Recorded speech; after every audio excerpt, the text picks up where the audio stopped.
떠도는 여러분의 고견을 떴습니다. 오늘 떠평은요, 기사가 떠돌고 있는데 스카이데일리의 장혜원 기자의 기사입니다.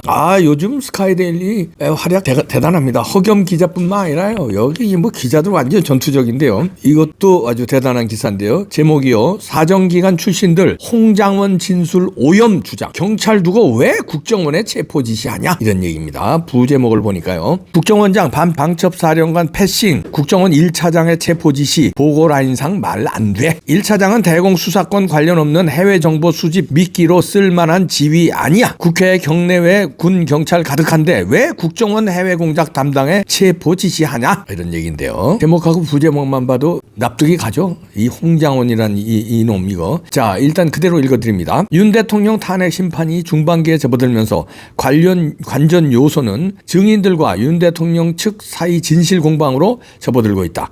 탄핵 심판 핵심 쟁점 가운데 하나는 윤 대통령이 계엄 당일 홍장원 전 국정원 1차장에게 정치인들을 체포하라고 지시했는지이다. 스카이데일리는 홍 전 차장 진술 오염 의혹을 복수의 전직 정보기관 직원에게 확인했다.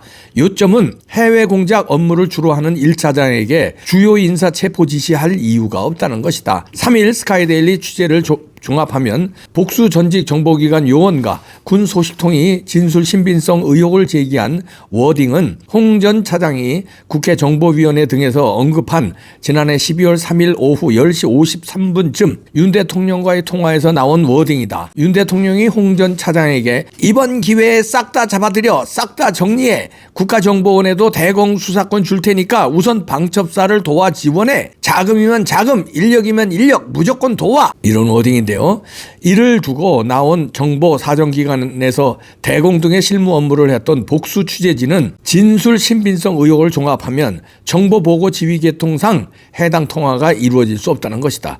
의견을 종합하면 윤 대통령이 국정원장 방첩사령관을 두고 1차장에게 전화하여 체포 지시를 하는 것은 보고 체계상 맞지 않고, 국정원 2차장이 국내 대공 업무를 1차장이 해외 정보를 맡는데 2차장이 아닌 1차장에게 대공 수사권을 미끼로 체포작전을 지시하는 건 작제상 오류이며, 홍 전 차장이 조태용 국가정보원장에게 4일 전화로 이재명 대표에게 전화하라는 취지의 발언을 하여 정치적 중리 위반으로 경질이 이루어진 만큼 그의 발언에 대한 야당 역공작 의혹으로 요약된다. 대공 업무를 했던 전직 국정원 직원은 스카이데일리와 통화에서 국정원 업무는 군인과 매우 비슷하여 지휘계통에 따라 지시가 이루어진다. 대통령은 국정원장에게 지시하게 되어 있으며 혹여 1차장이 먼저 전화를 받았더라도 원장에 대한 보고가 사전에 이루어진 후 통화를 하는 게 맞다고 했다. 이어 홍 전 차장은 수사 업무를 해본 적 없어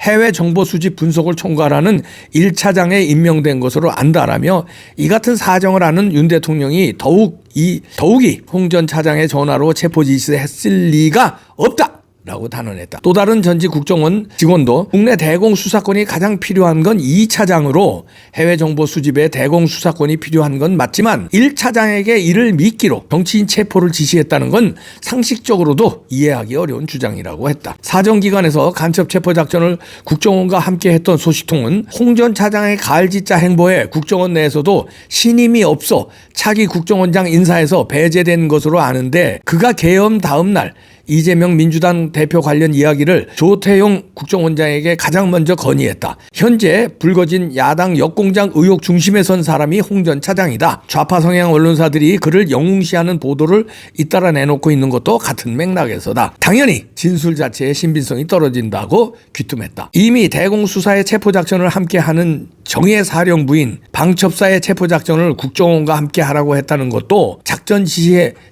어색한 점이 있다는 의혹도 제기됐다. 계엄 당일 경찰, 수도방위사령부, 특수전 사령부가 국회 경내와 외부에 투입했는데 이를 패싱하고 체포작전을 국정원과 함께 진행하라는 말을 했다는 게 타임라인상 어색하다는 것이다. 군 소식통은 통화에서 계엄 당일 경찰이 정문 쪽을 국회 경내는 특전사 특수부대와 수방사 공수여단과 방첩사가 함께 들어갔는데 왜 현장 진압을 국정원 해외 공작 담당과 하겠느냐라고 했다. 이어 방첩사는 대공 업무와 체포 업무 모두가 가능한 최종의 부대로 윤 대통령의 신임도 충암파 여인영 사령관에게 꽂혔는데 갑자기 홍 전 차장에게 전화하여 체포작전을 함께 하라고 지시했다는 건 이해하기 어렵다. 군을 제치더라도 체포작전은 조지호 경찰청장에게 전화하여 지시하는 게 누가 봐도 상식적이라고 했다. 한편 윤 대통령 변호인단은 지난달 24일 홍 전 차장의 통화 기록에 대한 사실조회를 헌재에 신청했으며 헌재는 지난달 31일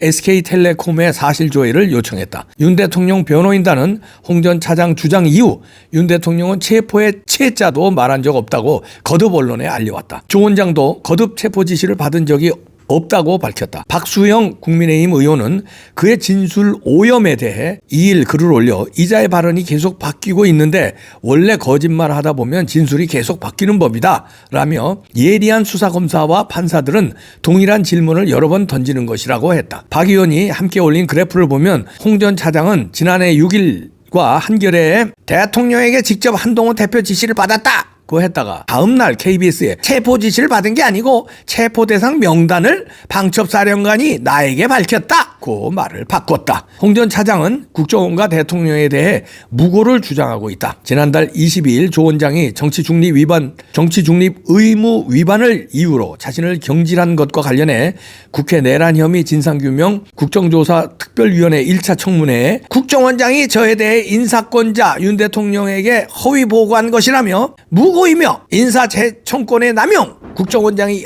임의적 자의적으로 판단한 것이라고 말했다. 논란이 된 야당 역공작 의혹 중심의 이재명 대표 전화 건의에 대해 한반도 안보 상황을 국정원이 잘 관리하고 있고 해외 쪽과도 소통하고 국내 사회 질서 잘 관리하고 있다고 전화 한번 하는 게 어떻겠느냐 고 부연했다. 홍 전 차장은 이 자리에서 정치인 체포 관련에 대해 다시금 오후 10시 53분쯤 대통령께서 전화로 이번에 다 잡아들여서 싹 정리하라 라고 말했다고 강조했다. 자, 이런 기사인데요. 장혜원 기자가 잘 정리했는데요. 사정기관 출신들의 복수의 관계자들로부터 인터뷰했는데 홍장원의 진술은 오염됐다. 가짜다. 이런 얘기네요. 이 기사 나오기 전에도 홍장원의 말이 바뀌는 거 보고 우리가 이상하다 싶었어요. 그리고 상식적으로 왜 그 비밀스럽게 급하게 지금 뭡니까 강요들도 모르게 추진했던 거 아니에요 계엄을. 그래서 계엄 당일날 국무회의를 열어서 급하게 밀어붙였는데 이게 있죠. 홍장원 같은 놈에게 윤석열 대통령이 이 체포 지시에 그 관계된 적임자도 아니고 보고 체계상 맞지도 않는데 지시했다는 게 말이 안 돼요. 지시하려면 방첩사 사령관에게 하지 아니면 경찰청장에게 하고 김용현 장관에게 하지. 왜 이 빨갱이 물이 섞인 것 같은 행동을 해온 이 홍장원한테 했겠습니까? 그것도 담당자도 아닌데 담당 1차장도 아니고 국정원장을 패싱하고 말이 안 되는 거예요. 그래서 우리가 이상하다 했는데 스카이데일리 장 기자가 잘 취재를 했네요. 그러니까 한마디로 사정기관 출신들 그러니까 뭐 국정원이라든가 방첩사령부에 있던 사람들이라든가 경찰정보과에 있던 사람들 이런 사람들 얘기 들어보면 말이 안 된다. 이건 가짜다 하고 여러 가지 이유를 들어서 얘기한 거를 잘 정리했네요. 그러니까 이런 간첩 이자는 이제 뻔하죠. 왜 이런 거짓말을 했겠습니까? 딱 보니까 계엄이 이게 실패로 돌아갔네. 계엄 해지 의결을 했잖아요.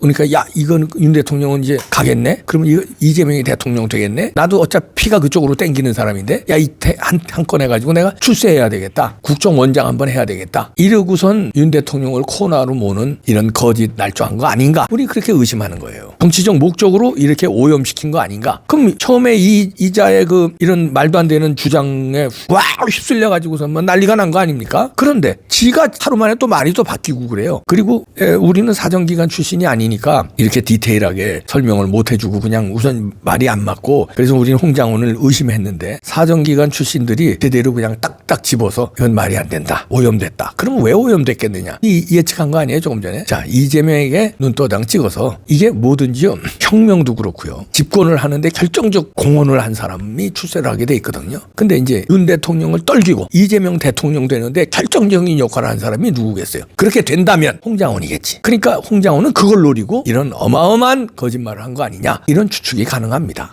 이게 그때 당시에 이재명의 한 건 할래는 사람이 눈이 벌게 가지고 홍장원 그랬죠. 군에 또 몇 사람 또 그랬죠. 군에 있죠 또. 그리고 또 경찰에도 있고요. 그다음에 공수처장 그랬고요. 오동훈이 그랬고요. 그러니까 드글드글했던 거예요. 그리고 이제 그런 핵심 그 간첩들 비스름으로 한 사람들 있고, 그다음에 이제 비겁해서 도망간 사람들이 있죠. 경호처장 사표 내고 그런 사람들의 저 국힘당에 비겁한 사람 많고, 그다음에 그 정부 요직에도 비겁한 사람 많았잖아요. 강요들 중에서도 있었고. 이래서 윤 대통령이 지금 어려워진 건데, 그 핵심 중에 핵심이 홍장원입니다. 근데 이자의 그 말도 안 되는 진술은 오염됐다. 누구 때문에 오염됐나? 이재명 때문에 오염됐다. 이재명 대통령 만들기에 말하자면 같이 혁명을 한 거예요. 사실은 대통령이 계엄을 통해서 혁명을 한 거예요. 부정선거 이 나라에서 잡아야 되겠다. 잡는 길은 계엄이다. 사실 이건 어떻게 보면 혁명이거든. 자기가 실권자임에도 부정선거를 못 밝히는 우리나라 부족, 이거를 완전히 혁파해야 되겠다. 이게 혁명 아닙니까? 그런데 저놈들은 지네들이 목숨 건 혁명도 안 하고 그저 숟가락 얹는 거, 뭐냐면 그냥 문 다 열어놨잖아요, 대통령이. 그래서 계엄 해지 의결을 했잖아요. 이때다 싶어서 그냥 윤 대통령은 그냥 그저 탄핵 아주 당한 줄 알고, 이재명 아주 대통령 된 줄 알고 숟가락들 얹어 놓는 거예요. 아주 치사한 방법으로, 야비한 방법으로 거짓말들 해가며 이게 이제 하나하나 밝혀지고 있습니다. 스카이데일리 요즘에 아주 취재 대단하네요. 그래서 조중동이 이제 자꾸 설 자리가 이제 이렇게 했는데 빨리 조중동이 반성을 하고 제대로 된 취재, 부정선거 특히 그렇습니다. 지금이라도 빨리 나오면 한국 사람들은요 마음이 약해요. 그리고 또 빨리 잊어버려요. 그래서 예전에 조중동의 영화를 다시 북이 영화를 찾을 수 있습니다. 그런데 아직까지도 부정선거에 대해서 지금 집중 취재 안 하고 있잖아요. 아직까지도 계엄에 대해서 뉘앙스가 이상하잖아요. 이러면은 이제 이렇게 스카이데일리, 그다음에 아시아투데이, 자유일보, FN투데이 이런 데에 의해서 이제 뒤집어집니다. 영원한 강자, 영원한 챔피언 없어요. 영원한 패권국도 없고요. 이두번 언론이 레거시 미디어가 영원한 레거시야? 세계 역사에도 영원한 강자 없다는 게 나오잖아요. 그건 어느 분야나 마찬가지입니다. 스포츠도 그렇고 영원한 챔피언이 있습니까? 그건 언론도 마찬가지고요. 재벌도 마찬가지잖아요. 과거에 우리 젊었을 때 대우가 우리나라 3대 그룹이었어요. 삼성, 현대, 대우였어요. 지금 어떻게 됐습니까? 그 막강한 대우가. 그런 거예요. 재벌도 그래요. 언론만 조중동이 그냥 영원한 챔피언이래야 돼? 보수파 대변도 안 하는데? 안 되죠. 스카이데일리 대단합니다. 아시아투데이, FN투데이, 자유일보 이런 신문들이 지금 뜨고 있습니다. 오늘도 아주 제대로 분석했네요.